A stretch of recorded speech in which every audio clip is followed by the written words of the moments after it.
Nous sommes partis pour la ronde 5 de la Rilton Cup à Stockholm. Je suis opposé à un jeune maître feed d'à peu près 20 ans, 23-32, israélien. Et si jusqu'à là, j'ai 2,5 sur 4, que le tournoi est assez moyen, ça me donne l'occasion avec les pièces noires, en cas de victoire, de me rapprocher du wagon de tête. J'ai de la chance, je sais qu'il va jouer E4 au premier coup, je sais qu'il ouvre la sicilienne, et ce que je vais vous proposer, c'est une véritable masterclass sur la sicilienne. Et on verra au fil de cette vidéo si cette masterclass de sicilienne que j'annonce m'a permis de gagner la partie. Allez, on voit ça tout de suite dans la vidéo. Lors de la ronde 3, j'avais déjà fait une jolie sicilienne grivasse, qui est une sorte de sicilienne rare, mais avec les principes classiques de la sicilienne. C'est ce que j'aime d'ailleurs, je surprends à la fois mes adversaires et par ailleurs, je peux jouer les plans classiques que je connais puisque je suis joueur de sicilienne depuis très longtemps. Et pour vous, ces parties, elles peuvent tout à fait vous convaincre de jouer la sicilienne. J'ai déjà dit, j'ai fait de la pub pour ma plateforme, j'ai fait un pack vidéo sur la sicilienne grivace. Et ce pack, il m'a inspiré le fait d'être capable de jouer ça dans des parties contre des très bons joueurs. En tout cas, là, je joue Shoat qui est 2332. Et comme convenu, c'est-à-dire que dans la base de données, c'était apparent, il joue E4 au premier coup et il ouvre la sicilienne. Donc je joue KSC6, c'est une des siciliennes potentielles. On pouvait aussi jouer D6 ou E6, voire G6. Il y a plein de siciliennes qui existent, il y a plein de sortes de siciliennes. Et c'est quand même beaucoup de boulot pour les blancs de jouer la sicilienne ouverte parce que les noirs peuvent faire différents choix de sicilienne et c'est dur d'adapter le développement blanc à chaque fois. C'est souvent des gros bosseurs qui jouent la sicilienne ouverte, des gros bosseurs qui aiment l'attaque, mais c'est très exigeant. Alors, jouer un coup comme Dame B6, c'est déjà un contre-pied à tout ce qu'ils ont l'habitude de voir. C'est hyper exigeant pour eux de connaître cette ouverture. Et je vais m'apercevoir que comparé à la ronde 3 où j'avais joué un joueur indien qui a très bien performé dans le tournoi, Sri Hari, jeune maître feed indien, qui avait joué dans cette position le très peu réputé cavalier B5. Ici, Shoat va jouer le grand classique cavalier B3. Je vais alors jouer cavalier F6 et il a décidé de jouer avec cavalier C3 dans cette position. Et sur E6, si beaucoup de joueurs jouent fou E3, lui a joué avec A3. La meilleure variante que je conseille dans ces positions avec les blancs, c'est de ne pas faire fou E3. Fou E3, ça va laisser Dame C7 et vous avez des motifs pour faire fou B4, qui met une pression sur le cavalier C3 et le roi E1, puis D5, qui va permettre, quand je vais reprendre du cavalier en D5, si mon adversaire me prend, d'attaquer le fou. Donc fou E3, c'est finalement une sous-ligne qui est pas forcément très bonne. Dame C7, là, il faut absolument maintenant jouer A3. Sinon, sur un coup comme fou E2 ou fou D3, les noirs font fou B4, comme je le disais à l'instant, et embrayent avec D5, qui devient hyper venimeux. Alors que dans cette position, si vous jouez fou D3, ou fou E2, il est même déconseillé de faire fou B4 à cause de petits rocs, parce que là, D5, on va ouvrir la position, mais on n'a plus la pression sur le fou E3. C'est un peu technique ce dont je parle. Évidemment, dans le pack, j'illustre tous ces concepts. Et là, j'ai été étonné par mon adversaire Shoat, qui n'a joué ni l'un ni l'autre. Pourtant, ce sont les deux coups naturels de cette position. Je pense qu'il connaissait. Alors, je vous ai dit que normalement, c'est pour surprendre l'adversaire. Je joue un joueur qui est maître feed, donc il a des connaissances importantes quand même du jeu d'échecs. Et il n'est pas sans rien sur cette ouverture. Et il a joué A3. Finalement, A3, on comprend l'idée, c'est interdire le thématique fou B4. Alors, j'anticipe l'éventuel fou E3 en jouant moi-même Dame C7, qui est dans cette position un des meilleurs coups. De toute façon, il a perdu du temps avec A3. Donc maintenant qu'il fasse fou D3 ou fou E3, on verra bien, mais ça ne me change pas grand-chose. Dame C7 dans les siciliennes E6 en règle générale, c'est un bon positionnement pour cette dame qui contrôle la grande diagonale d'attaque, pas mal les cases noires. Je mets mes pions sur blanc, et d'ailleurs le coup qui va suivre c'est A6, et je contrôle les cases noires avec ma dame et mon fou F8. Dame 7 fou E3 joué, finalement il retombe allègrement dans ce qui est classique, et j'ai joué A6. A6, thématique aussi, on contrôle la case B5 et un jour, on voudra jouer avec B5. Dans la sicilienne, et pas que dans la grivasse, dans la sicilienne en général, on joue pour A6, B5, on joue pour s'étendre à l'aile dame. Finalement, on pourrait appeler ça une attaque de minorité parce que j'ai 2 pions noirs contre les 3 pions blancs. Il peut arriver même de faire des B4. Et c'est aussi parce que le fou C8 bute sur la structure de pion. Et finalement, B7, il a plus de sens parce qu'il travaille sur le centre blanc. Voilà pourquoi on fait tout ça. Mon adversaire a joué ici F4. Et dans cette position, même si l'ordinateur conseille le coup H5, qui est quand même relativement difficile à jouer, j'ai joué le naturel et très sérieux D6. On appelle ça le petit centre sicilien. C'est modeste, j'ai 2 pions contre 1 au centre, mais pour l'instant, c'est mon adversaire qui contrôle le mieux le centre, qui a plus d'espace au centre. Un jour, j'espère réunir les conditions pour faire D5. D5, c'est la poussée clé de la sicilienne pour valoriser le centre tout simplement. Pour l'instant, je ne vais pas tenter un D5 parce que mon roi n'est pas assuré, il est encore au centre. Et mon adversaire, en enlevant ce fou-là et en roquant, il peut sécuriser son roi. Dame F3 joué, on trouve aussi G4 qui serait un coup intéressant. De toute façon, on laisse la souplesse au cavalier qui peut réatterrir en D7 à tout moment. Donc c'est pas le fou C8 qui doit aller sur cette case en règle générale. Ça peut arriver, mais c'est rare puisque on laisse la place pour le cavalier qui peut se faire attaquer par G4, G5. Il ne faut vraiment pas avoir froid aux yeux. Et là, mon adversaire me laisse dans l'incertitude. Il peut très bien décider encore de jouer avec grand roc. Ici, j'ai joué le coup standard avec B5. On remarque que je ne détermine pas ni le fou C8 en D7 parce que j'ai plutôt envie d'aller en B7, ni le fou F8 parce qu'il existe dans les variantes où les blancs jouent grand roc. Il y a une idée hyper moderne de jouer du G6 fou G7 pour amener un fou à la fête parce que là on souhaiterait attaquer le roi blanc. Ça existe s'il fait grand roc.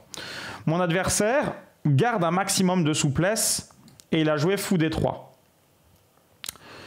Dans cette partie ici, j'ai joué de manière classique avec fou E7.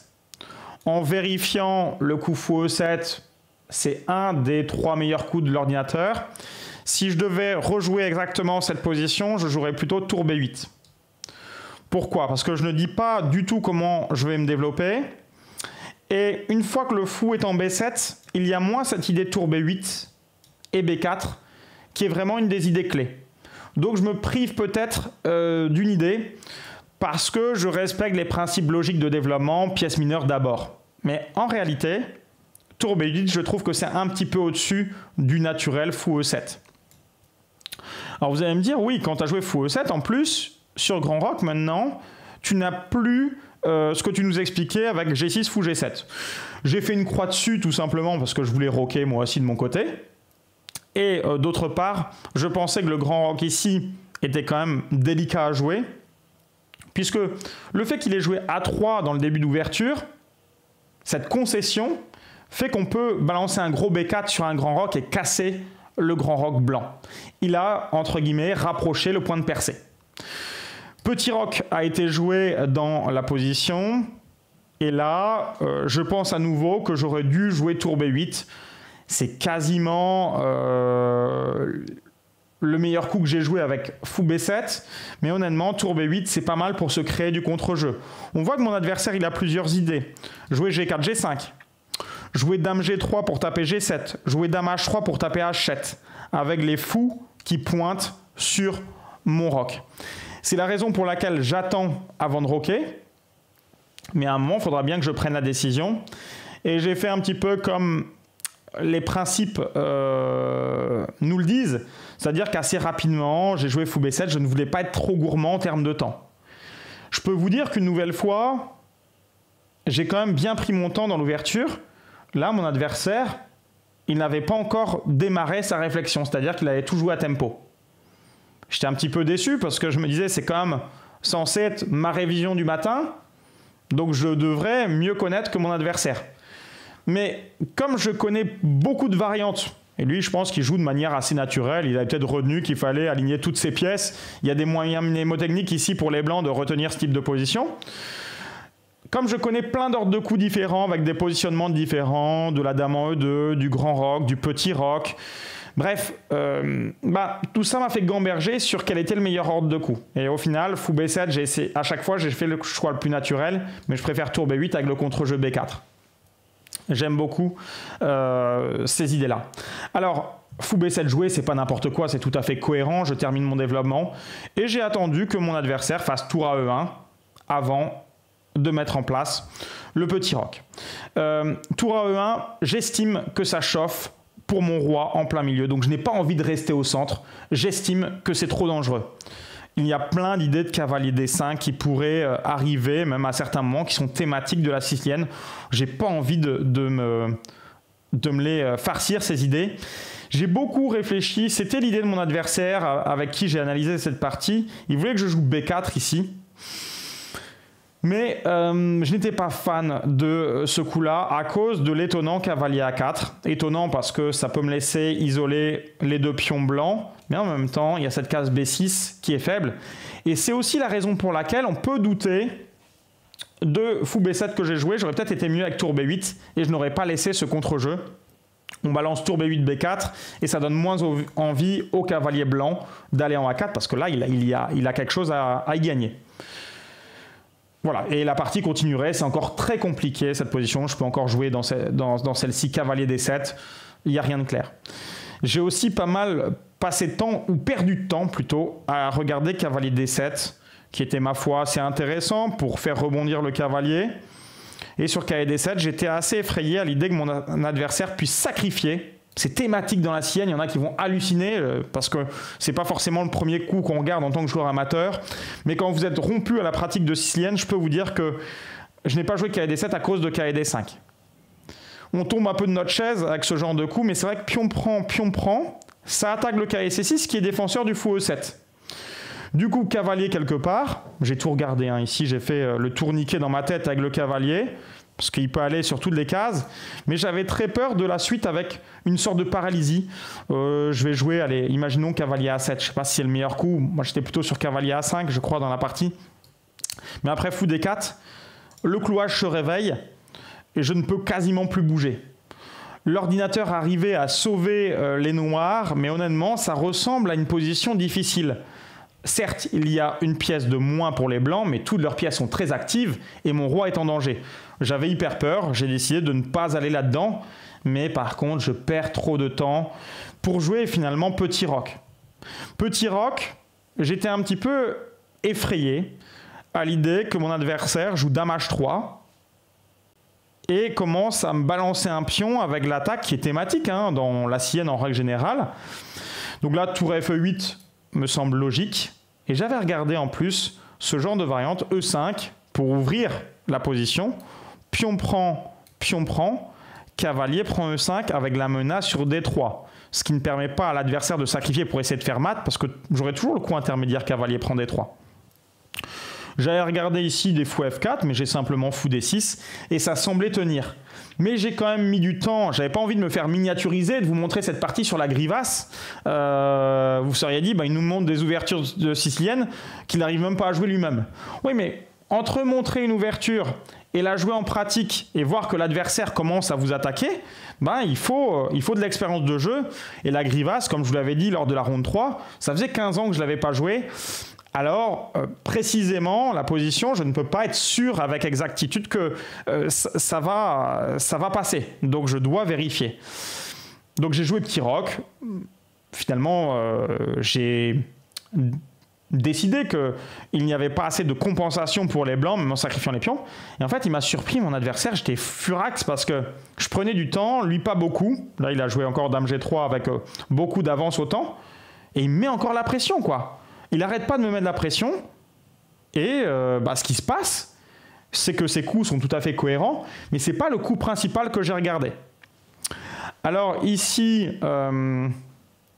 j'ai joué un coup d'anticipation. J'aurais pu jouer B4 pour le contre-jeu. Très clairement, c'est un des coups qui doit faire partie de ma liste. Cavalier D7, c'est fort logique aussi pour en cas de F5 rebondir sur les belles cases à terme avec l'un ou l'autre des cavaliers, mais anticiper un petit peu le jeu adverse et peut-être faire des rois H8 si je me sens en danger avec cette dame face à mon roi, le vis-à-vis. Et je me suis décidé pour un coup tout à fait thématique, tour F8. C'est un coup important dans la sicilienne quand vous faites attaquer. Ça laisse la case F8 pour mon fou, si je me fais attaquer G7. Et dans le thématique repli du cavalier, quand il se fait attaquer, on peut aussi rebasculer en F8 pour tenir le pion H7.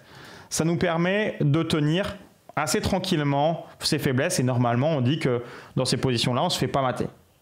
Et là, mon adversaire, il me joue F5 et il commence à me faire peur. Mais vraiment peur. Au sens où je me dis, si je prends, il y a quand même du fou H6. Ça fait peur quand même cette position. Et d'ailleurs, je regrette un petit peu de ne pas avoir joué le simple cavalier E5 dans cette position. J'y avais pensé à cavalier E5. C'est thématique. Hein. Fou H6 n'est plus possible parce que si je joue fou H6, je peux jouer un cavalier en G4, n'importe lequel. Bon, je ne vais pas me faire avoir. Parce que l'inconvénient de tour E8, je ne l'ai pas dit, c'est que mon cavalier ne peut plus aller en E8 pour défendre G7. Ça peut être un petit inconvénient lorsque l'on a envie de résister momentanément à l'envahisseur. Cavalier E5, c'était le coup normal, honnêtement, ce que j'aurais dû jouer. Ce qui m'a un peu effrayé, c'est que le cavalier B3 que j'avais muselé au départ de la partie avec ma grivasse, avec mon coup dame B6, il pouvait revenir en jeu par cavalier D4. Et finalement, j'ai regardé, étudié ses positions avec l'ordinateur. Après dame D7, on a toutes les pièces qui sont normales et on va pouvoir commencer à travailler de l'autre côté. Et pourquoi pas un jour faire un cavalier C4. Hein, c'est thématique, hein, on contre avec la sicilienne. Parce que pour l'instant, on voit beaucoup d'actions entreprises à l'aile roi. Et il faut se défendre un petit peu et correctement. J'ai décidé de faire le thématique prise F5 dans cette position. En me disant, j'ouvre le centre. Parce que attaque à l'aile, réaction au centre. C'est un principe.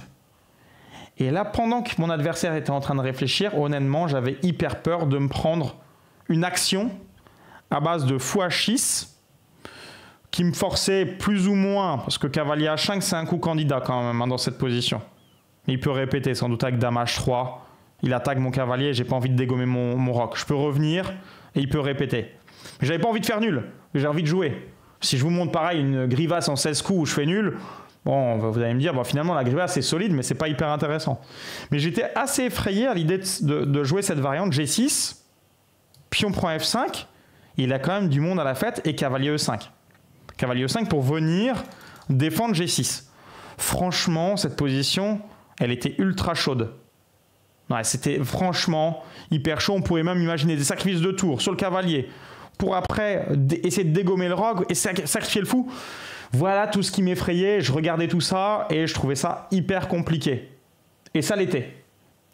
C'est la raison pour laquelle cavalier E5 pour interdire les fous H6 c'était beaucoup plus stable. C'est ce que j'aurais dû jouer avec mon petit centre de pions pendant en cas de prise, mais un bon contrôle du centre, des idées de KSC4 sur le long terme, c'était la bonne manière de jouer la position. Prise F5, c'était beaucoup plus risqué, et mon adversaire a trouvé en plus un coup incroyable, cavalier D4, coup hyper dangereux avec une idée d'amener son cavalier en F5 pour ramener du monde à la fête et de faire hyper mal. En cas de cavalier prend D4, il comptait amener son fou en D4 avec une pression sur le cavalier F6, sur le pion G7. Mais il a oublié quelque chose, parce qu'en plus, il pourrait faire du tour prend F5, c'est hyper tendu. J'ai effectivement pris en D4, parce que pas trop le choix, j'avais pas envie que son cavalier arrive en F5, donc ça, je suis forcé, fou prend. Et là, comme je disais, tour prend F5, menace après le cavalier F6, pion prend F5, ça existe aussi, pour menacer des tours prend E7 par exemple. Bref, là, les pièces commencent à être vraiment bien orientées, mais il y a une petite pirouette, mon adversaire l'a oublié. Il a oublié cavalier H5, où je défends en attaquant un coup piquant finalement de défense. Et l'idée de cavalier H5, c'est d'arrêter l'attaque adverse avec le très sympathique fou F6. Il a joué dame F2 et j'ai joué fou F6 et là, il est un petit peu dégoûté. Il avait fait beaucoup d'efforts pour que son fou arrive en D4 pour m'attaquer. C'est vrai que c'est pas naturel, mon coup cavalier H5, cavalier au bord, cavalier mort. Mais en fait, on s'en fiche, parce que si les fous s'échangent, moi, mon cavalier récupère la case F6. Donc, c'est pas un problème du tout. Ici, sur un coup comme fou E3, c'est pas grave, je peux jouer F4. Et bah, soit il échange, soit il n'échange pas. S'il n'échange pas, je pourrais faire fou E5 et ramener mon cavalier en F6. Donc, je place momentanément mon cavalier en H5. Ça a été oublié parce que c'est pas naturel. Et je passe le fou en F6. Et dans cette position, je savais très bien une chose, c'est que je venais d'éteindre son attaque. Il a fait E prend F5, j'ai donc fait fou prend D4. Et sur dame prend D4, j'ai ramené mon cavalier en F6 pour tenir toutes les cases. Oui, j'ai un pion isolé, mais regardez comment mes pièces rayonnent. Mon cavalier est beau, mon fou est magnifique, la colonne est bien prise. Ce pion D6 ne se fait pas fracasser. Je suis donc très content de cette position. Et mon adversaire, je voyais qu'il pestait dans cette position. Et mis à part le temps qui m'était très défavorable et qui s'est égrené chez mon adversaire au fur et à mesure que la partie avançait, bah, effectivement, mis à part ce problème au temps, ma position est formidable. Cavalier E4. Donc, c'est ça la sienne. On résiste à l'attaque quand même. Il faut trouver des coups piquants quand même, faire de la contre-attaque. Et ensuite, on se réactive. Fou prend E4 pour lui laisser le fou qui bute sur ce pion-là et qui n'est pas très beau. Et moi, je m'active toujours. Tour à C8. Mes tours sont extrêmement bien placés. Fou D3 joué. On se bat tous les deux pour la colonne. Et j'avais anticipé sur le fait que ce pion-là m'aide dans cette position. Et j'ai joué tour E5.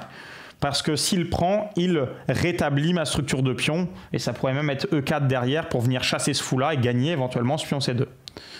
Tour C1, il est obligé de jouer passif. Et j'ai joué un coup thématique H5.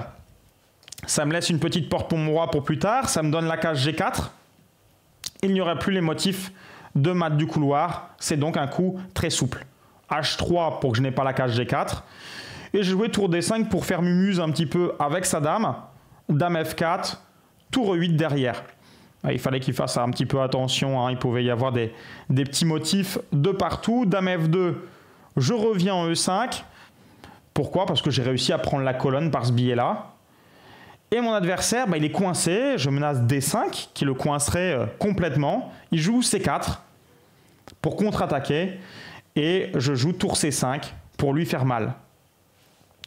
Si je m'attendais plutôt à B4 dans ce type de position, j'avais prévu tour C6. C'était quand même un petit peu compliqué.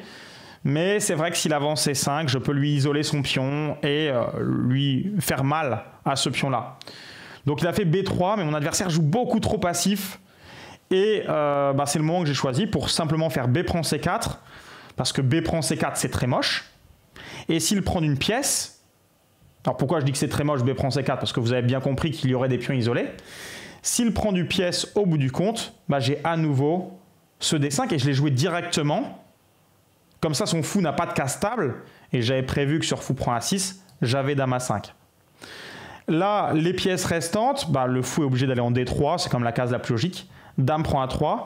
Sur mes 3 pièces restantes sont plus actives que ses propres pièces.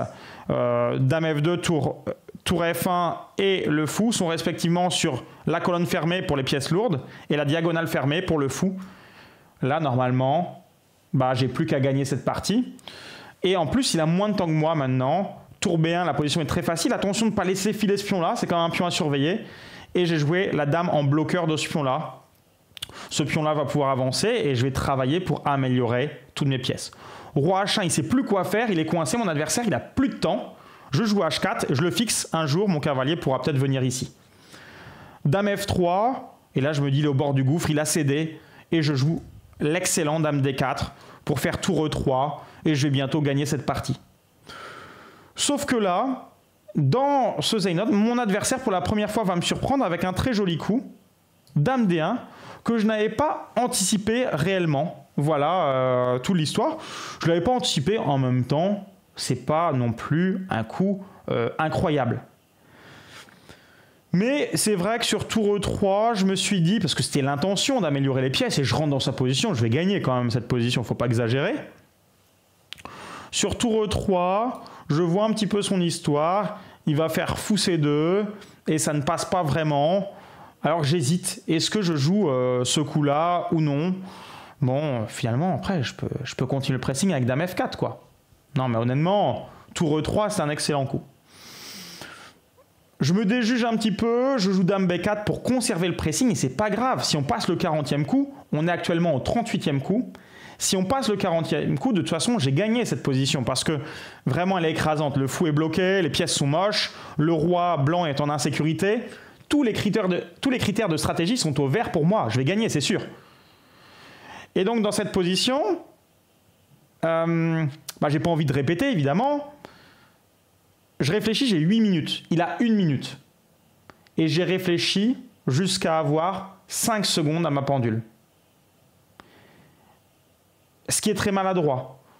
Le coup que j'aurais dû jouer, mais j'avais envie de me laisser l'opportunité de faire tour E1 à n'importe quel moment. Le simple tour C8 pour améliorer ma tour et rentrer en C3, c'est très bien. Améliorez vos pièces, titillez à l'adversaire dans ses positions d'ultra-domination. À la place, j'ai vu un coup rigolo, D4, pour faire tour E3, mais qui est très compromettant parce que si le pion commence à prendre son envol et qu'en même temps je gagne la case E3, c'est un risque immense parce que je libérerai le fou C4. Donc je me déjuge dans ma réflexion de 8 minutes et je ne joue pas D4 parce que c'est trop risqué. Je réfléchis, je vois Dame C3, je vois tour E5, je vois plein de coups d'amélioration. Je ne me décide pas, je vois tour C8. Jusqu'à prendre ma décision au bout des 5 secondes et de faire ce maudit D4. C'est pas possible de faire D4. On ne joue pas les coups de pion qui changent la structure, qui changent la position. C'est un coup apparenté comme coup dynamique. On ne joue pas dynamique quand on est en Zeinot dans une position avantageuse. Ça pourrait être le coup gagnant D4 peut-être. Mais dans ce cas-là, il vaut mieux attendre la fin du Zeinot pour le jouer. Je peux tourner pour gagner cette position, je ne suis pas obligé de me précipiter. Je me précipite et dans le Zeinot, je n'ai plus de temps, je fous en l'air tous mes efforts depuis le départ. Il devait jouer fou C4, il ne joue même pas mon adversaire qui est lui aussi pressé par le temps. Il joue Dame F4 qui me laisse encore l'espoir de gagner cette position. Il m'a suggéré Dame C3 avec l'idée D3 qui était le bon coup dans cette position. Mais mon idée en jouant D4, c'était bien sûr tour E3 auquel j'avais pensé précédemment. Je le joue. Et après fou C4, lui termine son Zeinot et avec quelques secondes à la pendule, je joue tour E1, pressé par le temps. Fin du Zeinot. Et là, lui prend un tempo parce qu'il n'a pas le choix. Dame prend E1, roi H2. Et je m'aperçois que j'ai fait un petit peu n'importe quoi. Parce que certes, mes pions sont sur noir, mais il est extrêmement difficile de passer le pion. Et mon adversaire aussi, qui jusque-là était tranquille et que j'étais en train de visser, que j'étais en train de torturer, il est complètement libéré parce qu'il y a des dames B8, fou prend F7. Cette partie est en train de mal tourner. Au début, le coup que j'avais envisagé dans cette position, c'était cavalier E4. Parce que j'ai des idées comme ça, cavalier F2 et dame H1 par exemple. Ou cavalier G3 et dame H1 plus précisément. Mais ça serait illusoire de jouer cette variante, dame B8, roi H7, fou prend F7. Là, c'est moi qui suis en danger. C'était vraiment hyper dangereux de jouer cette ligne-là. Même si je ne suis pas forcément mat, l'adversaire va pouvoir m'enchaîner beaucoup de coups d'échec. Fou G6, roi H6, dame H8, roi G5, dame D8. Enfin, ça fait hyper peur. Et je peux jouer roi F4 pour perdre la partie après et me faire avoir. Donc, c'était extrêmement risqué. J'ai 30 minutes pour calculer cela. Et non, je n'ai pas joué ça. J'ai été pragmatique ici, mais je n'étais pas content, hein. J'ai fait toute la course devant. Et là, maintenant, je joue pour nul. J'ai choisi de jouer le coup pratique cavalier en D7, ce qui donne le pion D4 à mon adversaire. C'est moche, mais en même temps, je trouvais que c'était la meilleure chance pratique pour amener mon cavalier en E5 et bétonner le pion F7 parce que je n'avais pas envie d'aller dans les variantes critiques de calcul. Et en plus, j'étais vraiment décontenancé du fait d'avoir lâché mon adversaire que j'avais pourtant si bien dominé. La masterclass de Sicilienne est un peu en trompe-l'œil parce qu'au final, je ne gagne même pas cette partie. Je joue pour nul. Pourtant, j'avais fait ce qu'il fallait, mais je n'ai pas converti. C'est dommage, j'avais 8 minutes et j'ai joué mon coup à 5 secondes, ce qu'il ne faut pas faire. Eh ben, je paye cash cette partie qui était franchement bien réalisée. Je suis extrêmement déçu du résultat. Encore que là, j'ai eu des petites frayeurs parce que j'étais mal au temps. Je jouais avec 2 minutes et lui avait 25 minutes parce que j'ai pris du temps pour me décider à jouer cavalier E5. Il me travaillait un petit peu et heureusement, je vais réussir en améliorant mon roi à lui faire peur et il va faire une petite coquille. Je stabilise tous mes pions sur noir et mon cavalier pour qu'il soit fort. Il m'envoie B5 et ça c'est une grosse bêtise. Pour moi, il aurait dû tourner parce que quand il a joué B5, je me suis dit c'est une aubaine. Je vais enfin pouvoir amener mon roi pour contrôler ce pion-là et lui faire mal. Et j'ai bien joué roi D6, il y a le droit en finale de monter le roi. Il aurait pu attendre, me faire tourner un petit peu, me faire savourer la position que je ne pouvais plus gagner. Et là, il a vu que mon roi C5, il doit commencer à faire gaffe parce qu'il peut perdre le pion. Et il a dit, j'en ai marre moi aussi. Il a joué dame D4, ce qui m'offrait la nulle par répétition. Hein, c'est ça qu'il avait prévu. Il a préféré ne pas tenter le tout pour le tout et me laisser mon roi s'améliorer. Et du coup, j'ai pris évidemment la nulle dans cette position. Quoi penser de cette partie? Oui, à la fin, je ne suis pas mécontent de faire nul puisque je ne peux plus gagner. Mais objectivement, j'ai vraiment fait une jolie sicilienne. Je pouvais être content de moi. Et malheureusement, je ne le suis pas parce que là, c'était vraiment la partie de la rédemption. J'étais dans un tournoi difficile. Je venais de gagner la veille. Et c'était la partie en plus avant la journée de repos. Il fallait absolument gagner avec les pièces noires. Je sors une grosse partie et je finis pas. C'est interdit, honnêtement. C'est interdit pourquoi? Parce que j'ai déjà utilisé des jokers dans le tournoi. La première partie jouée de la ronde 2, puisque j'ai gagné la première par forfait, je vous l'ai déjà dit, je la perds en jouant trop lentement. Contre Sriari, je fais une jolie sicilienne, je gagne pas la finale et je teste rien. Là, ça fait beaucoup pour une seule personne. Et ça veut dire que globalement, c'est trop faible. C'est des parties qui sont bien construites, mais c'est pas assez constant pour être grand maître. Très clairement, il y a toujours un truc qui se passe, souvent lié à la prise du temps. Ça montre que je fais des efforts, que j'essaie de bien jouer, mais c'est très clairement insuffisant. Faut bien jouer en gérant sa pendule. Tout le monde le sait, tout le monde le fait. Pas moi. À moi d'en tirer les conséquences et de jouer plus vite sur les parties futures. On se retrouve dans la conclusion pour déterminer combien chess.com nous met à tous les deux comme note. Allez, à tout de suite. Combien cette partie valait pour le site chess.com, pour le module chess.com? 90 pour mon adversaire, 90.5 pour ma part. Note assez décevante parce que j'avais annoncé une vraie belle sicilienne avec les noirs.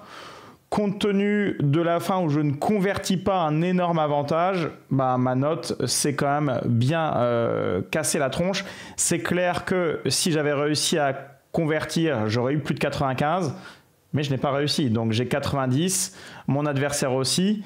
C'était une jolie sicilienne. Malheureusement, je n'ai pas le droit de faire ce que j'ai fait. Un tel raté dans un semi-Zeinot, parce que 8 minutes avec 2 coups à jouer, c'est pas un gros Zeinot. C'était à moi de jouer plus simple, de moins me prendre la tête. Et ça, il faudra véritablement, si je veux enfin gagner des points Elo, que j'en prenne conscience. Je le sais déjà, mais la prise de conscience doit se refléter sur l'échiquier avec un jeu de qualité similaire, mais beaucoup plus rapide pour pouvoir mettre la pression à l'adversaire et en plus garder une réserve de temps en cas de coup dur. C'est tout ce qu'on verra dans les autres parties de ce Road to GM. Allez, à bientôt sur la chaîne et n'hésitez pas à vous abonner si ce n'est pas fait. Salut!